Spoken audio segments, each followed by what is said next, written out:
This is a kitchen measuring cup. See, plastic with a handle. And then I have a larger thing here. See, pitcher.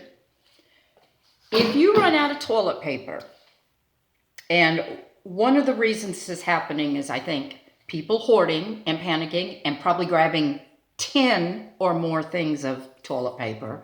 And they should have put a limit on certain supplies earlier. That's what I think. When they saw people start doing that, they should have limited how much people could get. That's the other thing. But from what I understand, the shelves are all empty when it comes to toilet paper.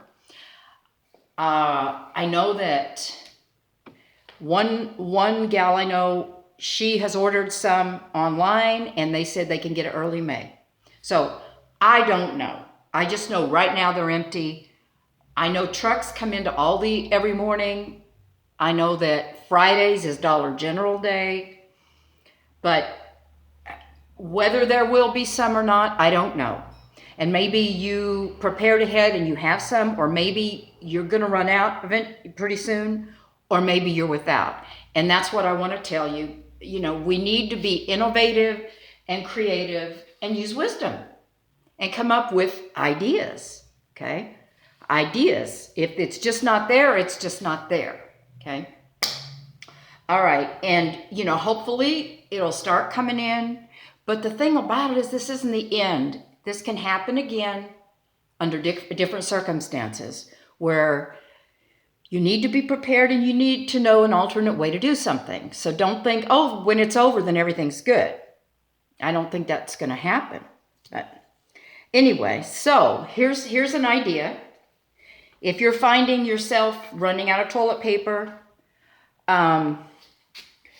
or you're out, I would say, guys, at least when you pee, you don't have to use toilet paper.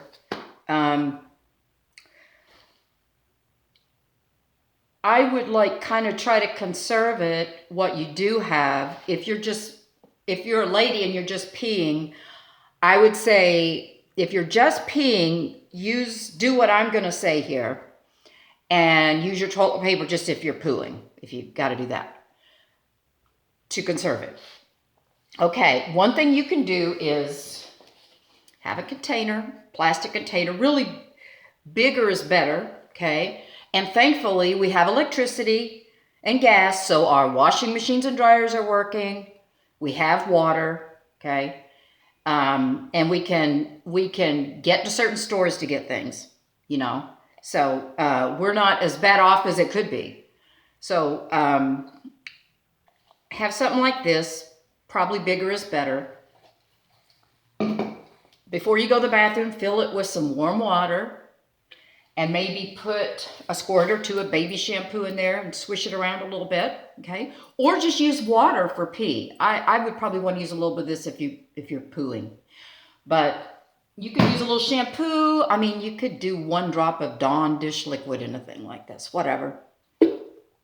So if you're trying to totally conserve, then women, after you tinkle, rinse yourself with soapy water like this. And then you can just pat yourself dry with a washcloth.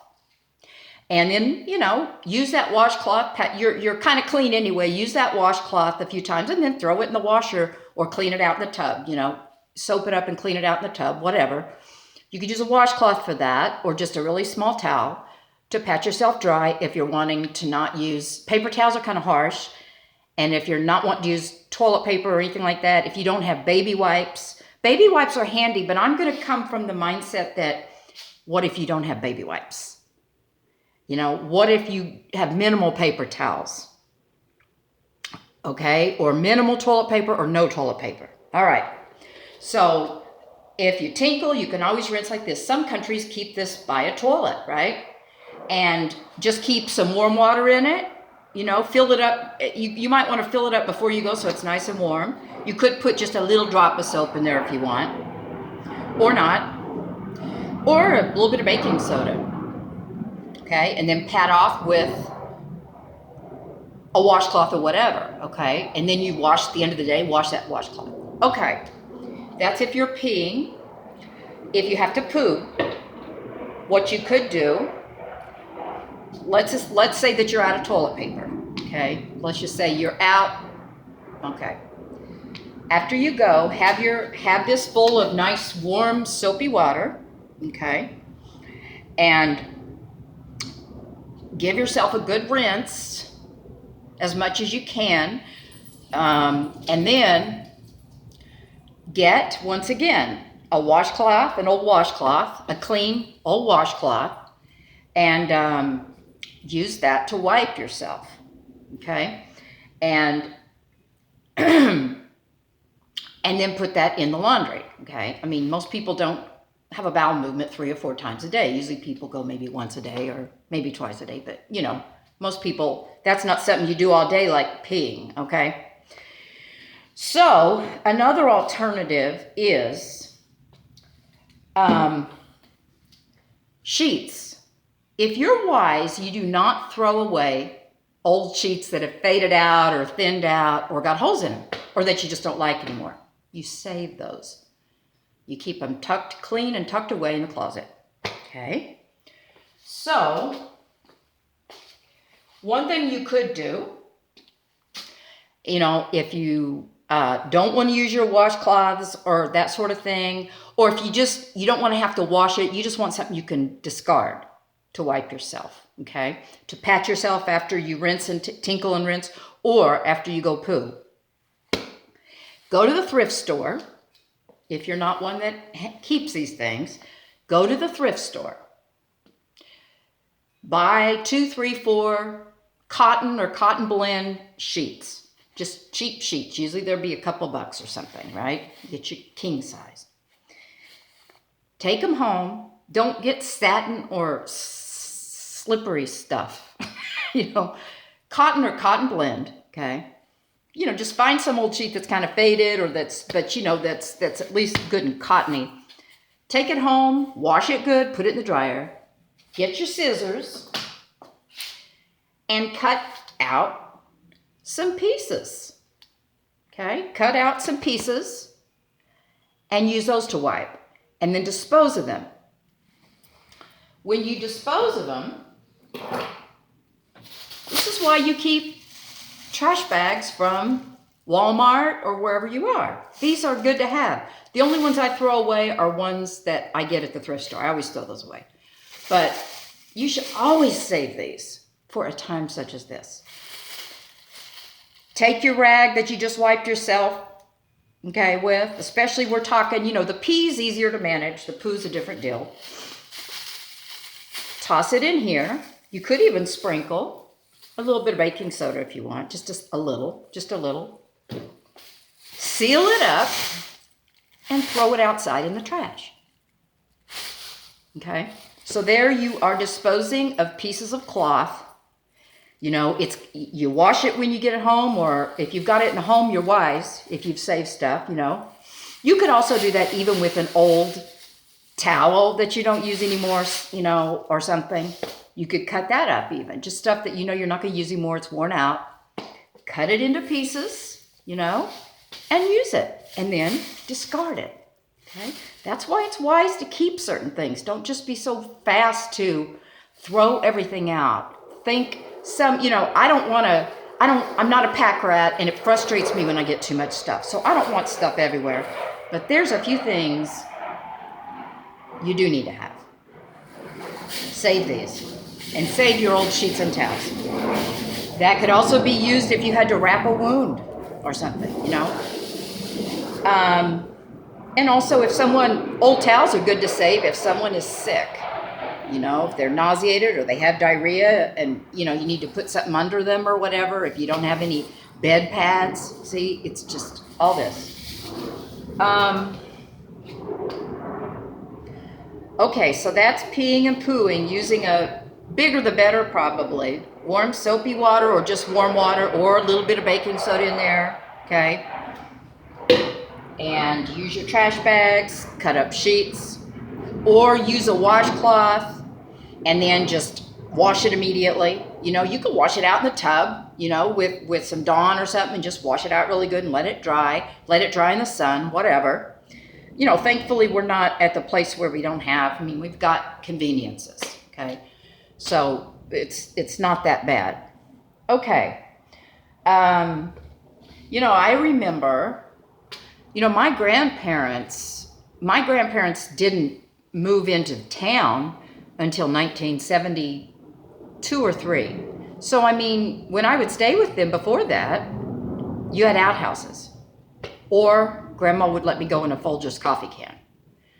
I can tell you when bath time came around, it wasn't daily because my grandma had to go out and carry buckets. And yes, she did have a huge hernia that she ignored years later, and it really was bad. She would go get buckets from the cold well water, come in, heat them up on the stove in the big pan, and then pour them into the galvanized tub. So that's some work to have a bath. So, you know, it's not like you did it every day. And I think I usually, by the time I got it, there was Dove soap and dirt and hair floating at the top. Yeah, that just creeps people out, doesn't it? Okay, but see, some of those skills that you learn from people that lived on a farm or whatever, especially people that maybe didn't have a lot of money or they were just real wise and, you know, they just kind of knew how to take care of things. We can learn from those things, so don't throw the baby boomers away. You know, they're very valuable. You know, baby boomers and early generation Xers could be really valuable. Because like I said on my last video, we are dependent on products and services, and we don't know how to solve a lot of times problems when we don't have something. But there are other things we can do to take care of something, alternative means. When I was 12, I started my period. I was at my grandma's house. She was living in town at this time. Well, of course, she was in her, however old she was. She didn't have anything for me to use. She made me what they used to call a shift.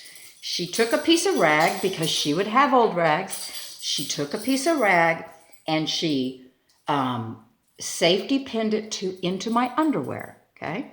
So that until we got to the store, I could use that. So that might be a helpful piece of advice. Ladies, you really need to stock up on that. I mean, I'm 57 and I still get periods. I know, it's kind of amazing, but I do. You need to stock up on things like that. But you need an alternative means to take care of things also. They do have now a cup that's rinsable that you can wear for like internally for like 12 hours and then take it out and rinse it and put it back in.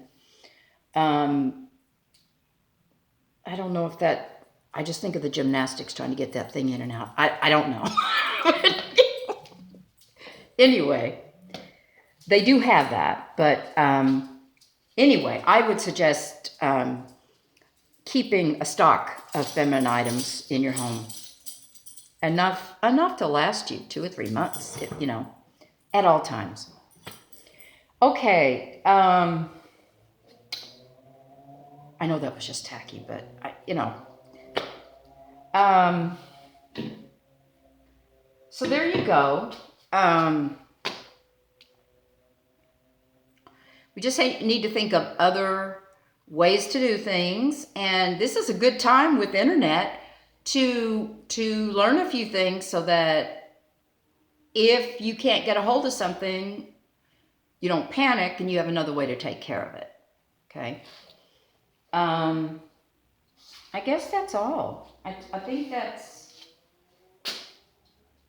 that's all. Oh, my Japanese cherry blossom. So, keep sheets, keep towels. Go to the thrift store and buy some if you need to. Cut it into pieces after you wash it and dry it. Cut it into pieces and throw away in your grocery bags. Tie them up real good, knot them, and get them outside. You could even pour a little baking soda in there. And I think that's all. Okay.